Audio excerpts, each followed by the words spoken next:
Hope everybody's doing well today. I want to welcome everybody to the Unimpressed Podcast. We have comedian Mike Morgan on the show today, and he's calling in from Ireland, right? Yeah, Ireland, County Cork in Ireland. County Cork in Ireland.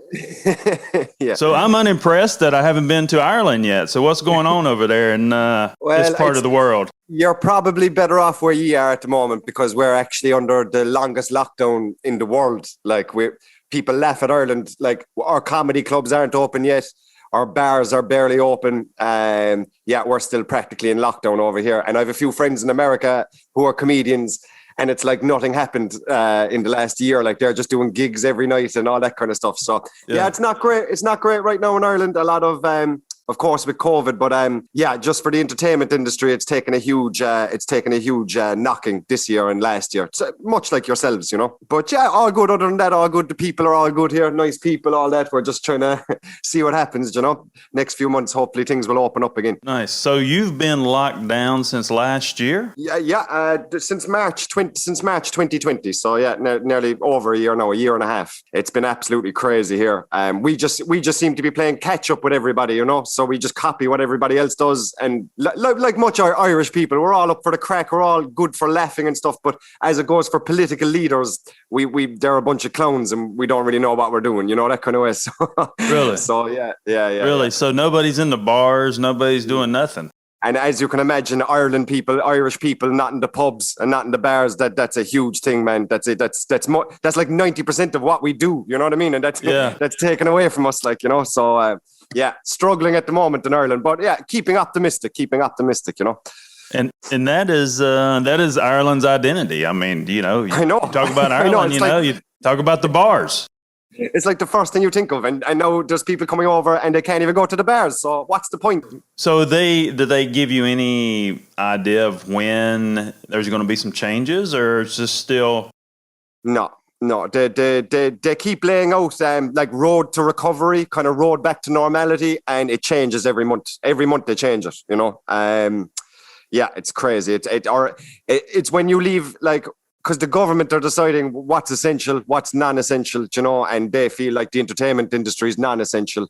So all the musicians here, which Ireland is unbelievable talent pool for in entertainment, like singers, actors, dancers, fighters, anything like that. The Republic of Ireland has only 4 million people, and the amount of talent we produce is amazing worldwide, and it's come to a complete halt the last year and a half. So yeah, it's worrying times, and there's no clear path to when it's coming back, you know. So it's a bit scary. Like, yeah. Have you seen a change in the coping mechanisms of the people around you? I mean, that's something, you know, even though we've come out of it, right, a little bit, you know, we're living somewhat of a normal life. I think even the hit coming out of it, I think people's coping mechanisms are a little different and things seem a little slower. I mean, I couldn't imagine if you're still completely locked down. Do you see any personality changes in people and people kind of going? I definitely do because especially in Ireland, because we're still like you could walk past me in Ireland, right? And me and you have never met each other before. And I could make eye contact with you and say, "How are you?" And you will say, "I'm fine, thanks." And we'll both walk on and never see each other for the rest of our lives, you know? But in America, like I've been to America a lot of times, if you said, "How are you?" to a stranger, it's kind of like, what are you doing, buddy? Do you know what I mean? Do you want to fight or something? It's kind of, so Irish people, they rely a lot, especially the older people, rely a lot on human contact. And we're very good at that. And I think that's been taken away from Irish people the last 2 years. And what I sense is a lot of like a bit of paranoia between the people, a bit of division between the people. Now, there's a big thing in Ireland between the vaxxers and the anti-vaxxers and all that kind of stuff. There's a big divide, which wasn't with us before. The one thing good about Ireland is the people, and we're usually united in everything. And I just find there's a bit of a divide between the younger and older generations. We have the younger generation who are glued to their phone, TikTok, all this kind of stuff. And we have an older generation who are storytellers, love talking, love going to the pub, love talking to crowds, holding a story among 8 or 10 people. That's what Irish people do. And that's all gone now. So have I noticed a difference in personalities and behaviours? Yeah, 100%. People seem very reluctant to talk to each other as much as they did 2 years ago. And trust. Like in Ireland, like where I live, you could leave the doors unlocked. Like most of the time, we all still leave the doors unlocked. It's that kind of thing. But like in the last year, all the doors are locked now. Put it that way. Like everybody locks their doors now. Yeah. Interesting. So, so Mike, I mean, what town are you in over there? So Cork City. It's so Dublin's the capital, and I live in the second biggest city. So, well, we think it's the real capital, but it's Cork City. Yeah. So that's where I live. It's the very south of Ireland, and yeah. So it wouldn't be like Conor McGregor. You'd be used to like Conor McGregor accents. That's more Dublin. My accent then is more south, and we don't like each other as well. Dublin and Cork, we don't like each other as well. We Oh, okay. yeah. It's like New Yorkers to the rest of America, you know, that kind of way. Dublin is like our New Yorkers, you know. So yeah, that kind of vibe. Yeah. Gotcha. So is your whole family's over there and so forth? My dad's actually American. My dad's actually born in New York, and his sister. So I have lots of family in New York. I have a few in Boston, a few in Atlanta, and I've my sister's currently living in Vancouver as well. I have lots of family in Vancouver. So yeah, all my mother's family live here, and all my dad's family kind of live in America as well. So being a comedian, what is it? Normal setting. What are you doing being a comedian over there? Yeah, a comedian. So we're very behind the times compared to you guys. You know, like when I went to school, I didn't think becoming a comedian was an option. You know, I thought it was just for American guys that I would watch on Comedy Central. You know, but after school, I decided that I found a little open mic. There was only one comedy club in my whole city. There's only one comedy club when I started. Now there's 7. But when I started, there was only one, and you had to break your neck to get in there. So that's where I started telling jokes there in Cork City. So before the lockdown, I was gigging maybe 5 nights of the week. I own 2 comedy clubs myself, one in County Kerry and one in Cork. So Kerry would be a very tourist town in Ireland. It would be very popular with Americans. And Americans are very accustomed to comedy. So when we go down there in the summer, we get massive crowds, and it's 90% Americans coming to see our shows. So yeah, about 4 or 5 nights a week, I would do that. I coach comedy to kids. So in my town there, I do classes with my girlfriend. My girlfriend's a teacher. So me being a comedian, her being a teacher, we kind of have everything covered, and we coach kids comedy and drama. So we do that in the mornings. When I do gigs at night, I do voiceovers for different things like the local radio. I might have to do an American accent or whatever they're selling, whatever kind of accent they need, they would get onto me, you know. Loads of stuff. I wrote a script where me and my girlfriend are currently writing a script for Amazon. Amazon are looking for Irish shows. They want to break into the Irish industry. So they're actually currently looking for shows at the moment. And I recently made them an advert about 2 months ago for Ireland. So they're taking my script now next month, the second draft. They've read my first draft. So just basically trying to keep my fingers in all the pies, because you can't just be funny anymore on stage and expect to fill out theaters. The days of that are gone. You have to be online. You have to be on TikTok, Instagram, Facebook. You have to be on voiceovers. You have to be writing. You have to be doing everything now. So a comedian doesn't just entail telling jokes on stage. It does about 10 to 20 different things a comedian must do these days. I feel. Now, have you tried to do any live events over there? This is something we're trying to integrate. I think there's a balance coming out of this thing, and we have a venue here where our studio is in Charleston, South Carolina. We're trying to develop a multimedia thing. So you can buy tickets, you can come to the show, you can see it live, but you also can purchase it live through Facebook, because we're a media partner with Facebook. So we're trying to develop that. Are y'all thinking about anything like that, about still getting your message out there? Yeah, that's there's been a lot of that, but I don't think, like, because the way you've described it is a lot more professional, as in like, look, we like to do this, we sell the tickets live, as well as watching it from the comfort of your own home. Where in Ireland, it's kind of, there's no professionalism to it. Like, I've done a few online gigs since lockdown, and it's just not the same. I personally feel it's not the same as live stand-up comedy. I like to see a guy's shirt in the audience and maybe slag him. You don't get that feedback, you know? That feedback, because like you can smell it, you can taste the energy in the room sometimes, you know? But look, I think it's something that definitely needs to be addressed in Ireland, about virtual gigs as well as live gigs, because it's definitely going that way, isn't it? More so in America, in what I see, people are actually more accepting to pay for online gigs, where in Ireland, people are we're always 10 years behind you. Put it that way. We're always in mentality, not in technology or anything like that. But when you guys accept something, it usually takes us about 10 years to accept that as well. Do you know? Yeah. Well, my thought process is, I mean, everybody, you know, when we're in the lockdown, everybody went to do live events. And, you know, I think some of those were hit or miss. And I think some people did very well with them. But I think if you do have a split thought process, if you will, for people who may not want to come back out after this thing, may not want to come back out to a live show, I think there is going to be, you know, that market for visual. Market. And so I don't know. We'll see how it works. How have you guys been doing with that? How has been the feedback? Is there people paranoid to even go to the shows? And like, so how is it working? Like, no, we've been good. I mean, you know, we've been selling a lot of tickets. I mean, we had one show, we had 1,000 people, one comedy show a couple months ago, and you know, it's. I mean, it's we've been fine. You know, so. You know, I think sometimes with this stuff, you got to hit it head on. Yeah. You know, I know everybody, I think we operate in fear, you know, and people are afraid of anything different, any change as well. Like that's not from what they're used to. People don't like it initially, you know, they just don't like that kind of stuff, you know? So, yeah. Yeah. I mean, I don't know why we're you know, being lambs, if you will. You know, playing defense than being on the offense. You know, yes. I think if we were more on the offense, you know, we might figure out more quicker. Exactly, and take more risks. Like it's the only way you're going to find out is by making these mistakes. You know, like you got to see it and go, okay, that didn't work. Why didn't it work? Okay, let's fix that. You know, like you have to, like, you know. So how do you support yourself now?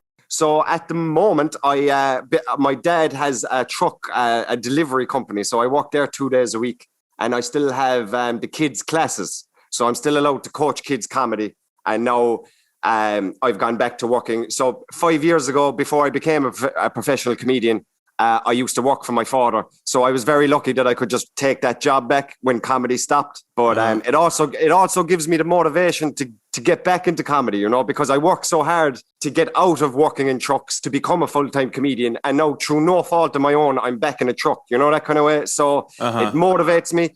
And to be honest, man, there's comedians that are better than me in Ireland that have gone back working in construction sites. Like these guys used to sell out theatres and now they're working on construction sites to support themselves and their family. Like it's honestly, the arts are spat on in Ireland, lad. It's actually crazy, you know, like really good comedians are now working on construction sites when last year they were selling 1,000 tickets at €25 a head. You know, it's crazy. Who would be one of those guys?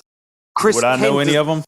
Do you know what? Would you know any Irish comedians? Would you know, like the bigger guys are okay. You know, they got their Netflix, they got their Amazons, but the guys, let's say just a tier below that, that would have been making maybe 100,000 a year from comedy, but wouldn't be known worldwide. Those guys are fucked. You know, those guys are fucked, man. Like I'm hearing stories of like them going back working on construction sites, and then their manager asking to take a picture with them. Can I have a selfie? You know, like it's degrading in a way that you've worked so hard to get to that point, and now you're back at the start again, you know. But in a way, it's motivating. In a way, I look at it like a Rocky film. You know what I mean? Like that man gets knocked down, he gets his money, he gets the world title, everything gets taken away from him. You got to go again. You know what I mean? If you've the motivation, you'll get there. But it's really hard to stay positive when you don't have a finish line. Like if the government came out and told us, okay, guys, September 22nd, everything's going to be back to normal. But there's none of that. Yeah. There's none of that, you know? So you just have to every day wake up and just try to be confident, man. Just try to be optimistic and confident about it. Like I 2 years ago, I went to San Francisco to do a couple of gigs, you know?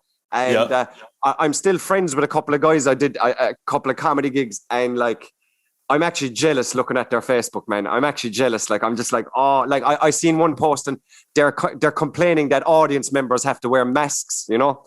Yeah. And I was just like, guys, just enjoy what you got. Like, even if they have to wear plastic bags over their head, just be happy that you're doing comedy, man. Do you know what I mean? Like, like really, like, you know, but yeah, that's the story right now. There's big guys working in construction sites, which is crazy. In 2021, it's crazy that this is happening, people, man. It's really crazy.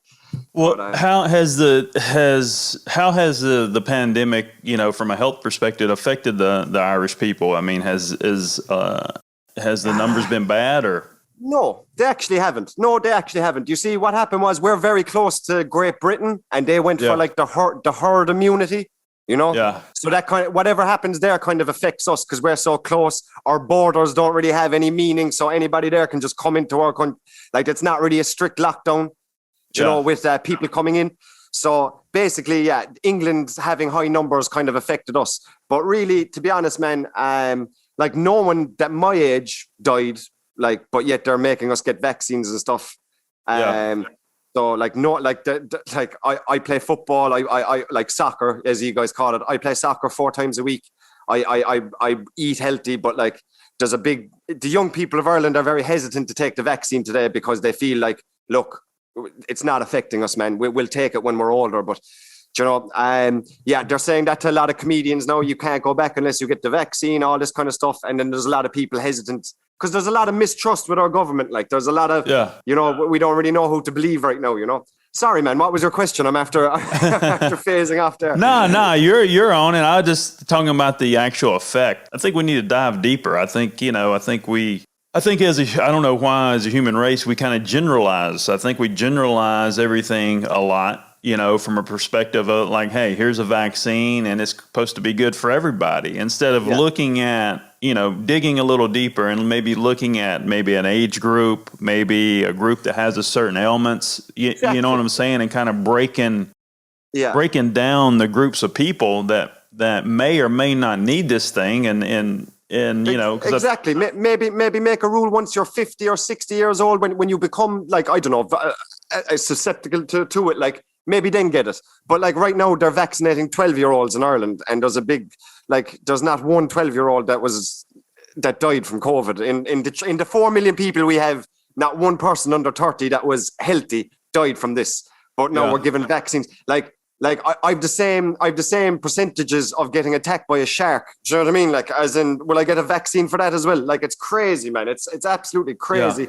In my opinion, anyway, I just find it hard to trust them. Yeah. Well, what are you guys? I see a lot. Like we're only looking at your guys' news, but there seems to be a divide over there as well. I mean, there's definitely a divide. I mean, there's one side of it that wants to be safe and they take the easy way out, and then there's the other side that don't trust it, like you're saying, and they don't want to do it. Like I said, let's do the research instead of just trying to force a thought process one way or another. Let's do the research. Let's find out more. Let's see. Yeah. Let's really dig into what the issues are, and let's figure out who needs it and who doesn't, instead of just blanketing our whole population. Exactly. And they're actually creating a divide between us, even though it's not even an argument. Like I respect everyone's decision that wants it, but it seems the people that got it don't respect the people's decision who don't want it. Like, for example, every Friday, even before I came on this podcast, I take my grandfather, who's 85 years old, I take him shopping. Now, he has the vaccine. I don't. He has the vaccine. If the vaccine works, he's fine, right? Like, what are people complaining about? Like, you know, he totally understands. He thinks it's perfect. But then there's people, like, I seen an article, Jennifer Aniston from Friends. She put out an article during the week. She said, any of my friends that don't have the vaccine are now cut from my circle. It's like, Jennifer, you have the vaccine, girl. You're protected. If you trust the vaccine, then you shouldn't have to worry about your friends who don't have it. Like, you know, man, it's like, I hate taking medical advice from celebrities as well. You know, that kind of way. It's like, dude, it's like you're a great actress, but like, don't tell me how to. You know what I mean? Yeah, it's like, hello. I mean, that makes a lot of common sense. I mean, you know, if you got it and there's nothing to worry about it and you support it 110%, then why are you worried about it? You know what I'm saying? Why aren't they? Why can't we just get along, man? Why can't we just get along? You know what I mean? Yeah. Why are we creating these narratives? Yeah. You know, where these narratives come from. And I think, I think things have gotten sloppy because I think there's a lot of information out there and people have so much information. The government's not willing to tighten their game up, I don't think. You know, I think they're a little bit sloppy. Big time. And they're always reactive. You know, they never like make a decision and that's how it's going to go. It's kind of like, let's see how this plays out. And then we'll make a decision afterwards to react to something. It's always reactive, man. It's always reactive. And I just think that's a poor way to govern anything, really. You must be straight, affirmative, like not North Korea, but like, you know, a bit of leadership. Do you know what I mean? Like, Well, yeah, I think, but then again, there's been quotes going around. I heard Joe Rogan say one the other day. What is it? Hard times create hard men create good times create soft men create hard times. And right now, I think we're in the soft men create hard times thing right now. I think because there's no war, there's no nothing. We're all comfortable. We all eat 3 meals a day. We all go to the job. We all have a car. So now we've all this time to be fighting with each other over a vaccine because life is so good, you know. But like, if you were worried about what food to eat, do I have enough money for tomorrow? You wouldn't have time to bicker about all this shit. Like, we've become so comfortable. We've become so comfortable as a society that we're actually making up problems now to fight with each other. Do you know what I mean? It's crazy, man. I don't hear that a lot. I like the matter of fact, attitude. That's kind of who I am. I interviewed this girl who was originally from Russia. I said, well, people around here think I'm a Russian father, because I'm, because I'm black or white, and you have a very similar take on what's going on. I always think my eyes don't lie to me. They don't lie, like if COVID, all right, okay. If they told me that COVID didn't happen, okay, would I notice that it happened? Do I know anyone personally that died from it? No. Do I know anyone that got severely sick from it? No. So basically, if the news didn't tell me, I wouldn't know. Put it that way. Of course, the shops are closed and all that kind of stuff, but like, I personally wouldn't know. That kind of way. But it's getting real. It's weird, man. It's weird, man. Well, I think. Go ahead. Well, I was going to say, talking about the media too. I think, when you talk about media and you're trying to capitalize off this narrative, right? And I look at some things that people do in media situations or whatever, and it's, when you do create an advertising company will create an ad or whatever, they will create an ad around a photo, but it starts with the photo, right? Because the photo is clickable, right? And this is what I try to tell my parents, because my parents are in the 70s, and I'm like, so you have, whatever information you're taking in, I think you have to take off at least 30, 40% on what you hear, because from capitalizing off the information, media companies and advertising companies sometimes start with a photo, right? Because they want people to click on that photo, and then they craft their story around the photo, right? If you're starting the process backwards, right, instead of the pure story, right, there's going to be a dilution in that narrative, right? If you're starting with a photo that you want people to click on. Yeah. Right? And that's what a lot of people don't understand, because, these people are, in media and advertising, whatever, they're trying to make money, right? So, yes, that story may have a line of facts, right? But I do think there is some dilution there on how these stories are created and how they're put out into the marketplace. And I've always said, I think there needs to be more regulation on that. I think if you're going to be a news broadcaster, if you're going to be a journalist, I think there has to be more criteria for an opportunity like that, putting out information to the world, than, an intern that just got out of school that smokes weed, every day. And I'm not saying there's anything wrong with smoking weed. If you're the young person creating these articles, right, and you smoke a little bit, your creativity, then we add that creativity mindset of a young person. How much more dilution do we get in that narrative? I completely agree. Like journalists, anybody in media, they have no one to answer to. Like, they can write whatever they want, and it seems that there's no, like you say, regulation, as in they can put anything they want, and they don't seem to have to answer for anything. Like what do they say? If you don't read the newspaper, you're not informed. If you read the newspaper, you're misinformed. So like, there's no Maverick. There's no Maverick in the media anymore. There's no guy that goes like, okay, I'm going to get to the bottom of this. Maybe there is, and they're eliminated. I don't know. Maybe there is. And not just in media, in the world, there seems to be less and less Mavericks. We need a guy out there or a girl out there to go, look, I don't give a fuck what happens to me. I actually don't I want the truth to be told and the right answers to come out. Look, the media, they give something, but do people care about the truth anymore, or do they just want to be entertained? That's the other thing. Like, I blame the media, but do we blame people as well? I don't know. Well, I think that there has to be some type of change. I think now that a light has been shined on our whole society, and there's more information out there. Hopefully the younger people, maybe kids my daughter's age will understand that, and they change that narrative. The other dilution of narrative that I see, with these entities as well, is who owns these media companies, who owns these news companies, So you take, I think Jeff Bezos owns the Washington Post. Carlos Slim is the majority stakeholder in, the New York Times. So you have a Mexican billionaire who owns 60% of the New York Times, and he has a narrative towards America, I'm sure. Right? Yeah. So where does that voice start? And then you add the picture, then you add the guy who's putting the story together. How much dilution we got? At the end of that story, how much of that story is real? Yeah. And it's just, and you know what? It's getting worse and worse. It's like that propaganda back in World War II, that kind of way, when you kind of own everything going forward and down the list. Like, there should be regulations there. You shouldn't be able to own like a whole chain of, like, from the top to the bottom, my info, everything is designed around me. Do like Jeff Bezos even owning all that kind of stuff. Look, great stuff. That's democracy. A guy can get that far, but like, there has to be a point where you're like, okay, this is all about him. This is only his news. We're only getting it from his side. Like, it's affecting the world now. It's crazy, man. It actually is. If it was me, I would probably use it for my benefit too. I ain't gonna lie. 100%. 100%. Yeah. But I want to do I at least want to do some good with it. I don't think people want to do enough good.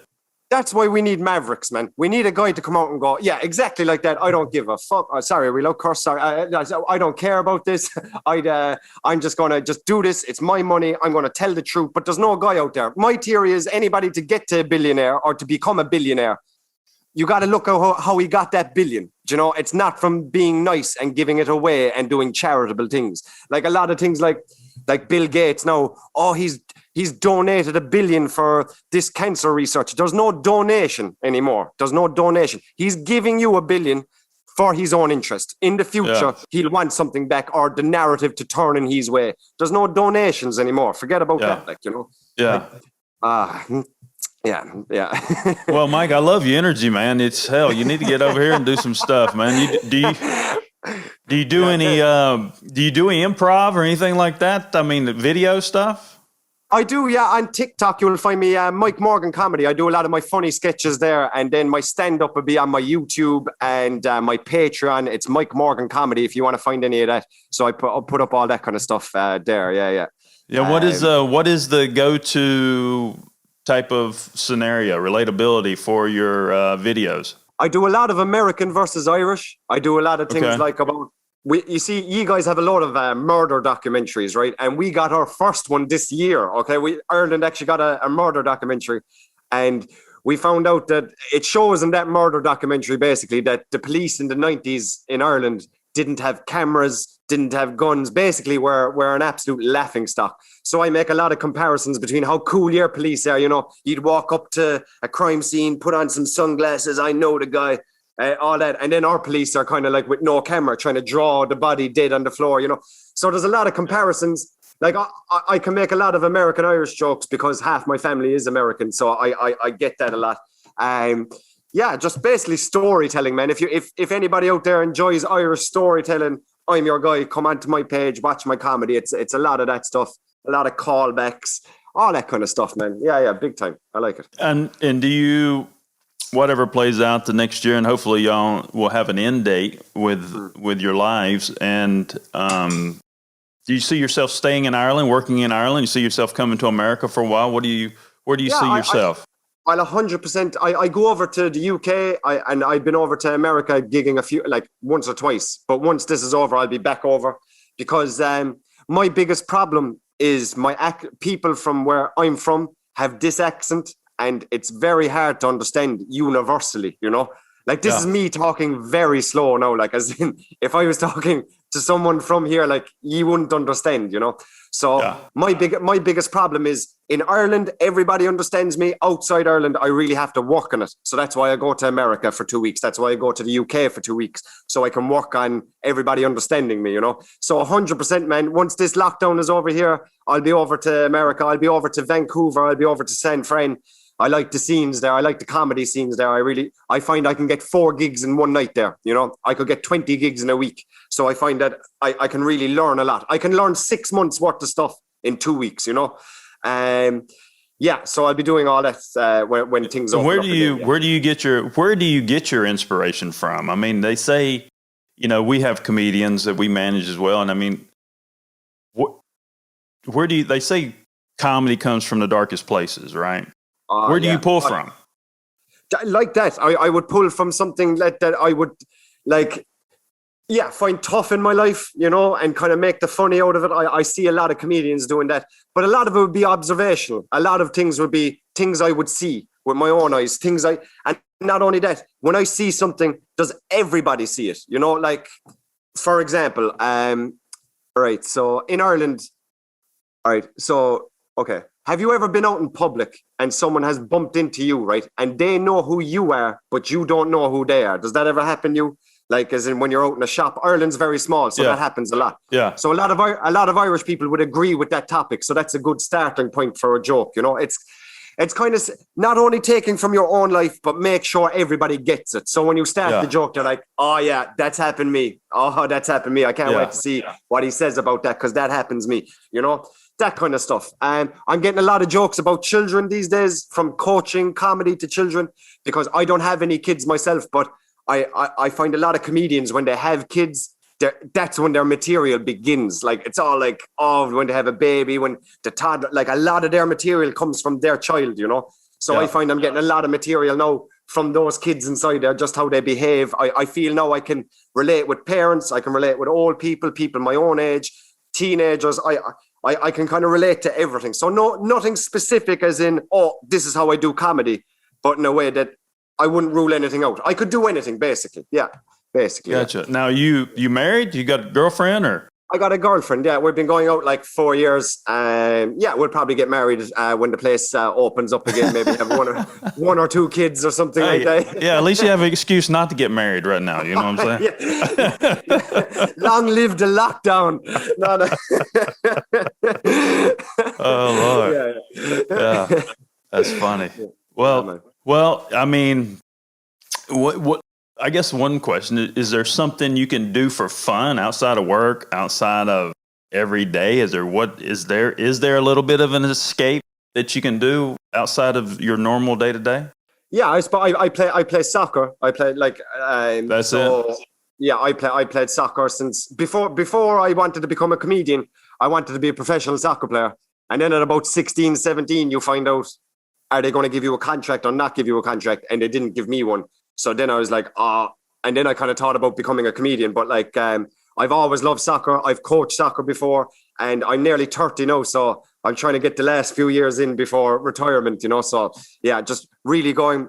Yeah, I get a lot of enjoyment out of soccer. Yeah, really. I find when I don't play it, things will build up. Like if I don't play soccer for a month or 2 or get no exercise, I find my comedy deteriorates as well, because I'm not as happy as a guy. I'm not as, I'm more tense, you know, where soccer, I kind of let it out. You can let everything out and, tackle a guy or whatever, you know. And I find that helps mentally, like with comedy. I find that complements it, you know. Definitely. And what is the real thought process in Ireland about Conor? Conor McGregor? Yeah. I'll put my hands up, right? From the very first day, I did not like this man. I don't like him, boy. I actually don't like him. I don't like him at all. I think I understand what he's doing. He's a brilliant, he's unbelievable at selling tickets. He has to talk like that to sell tickets. And in fairness, everybody in the MMA should give him 20% of their paycheck, because he's after rising that game like no one else. But like, this guy has punched an old man in the face in Ireland because the old man didn't like his whiskey. You know, there's big reports on him, like after the Floyd Mayweather fight, he was cheating on his girlfriend for like 3 nights straight up in Dublin, a load of hookers. Like, he's not a classy guy, dude. He's not a classy guy. He's not a good representation of Ireland, because Irish people truly, and I'm lucky enough to travel the world, the best thing about Ireland is the people. They're very, very nice. And I don't think that's a nice man. Personally, I don't think that's a nice man. If I seen him across the road, I wouldn't go up and ask for a picture or anything. I don't really like him. He's a bit, I think he's a bad dude. But then again, people respect him, and sure, each to their own. But personally, I like when he gets beat. put it Well, that way.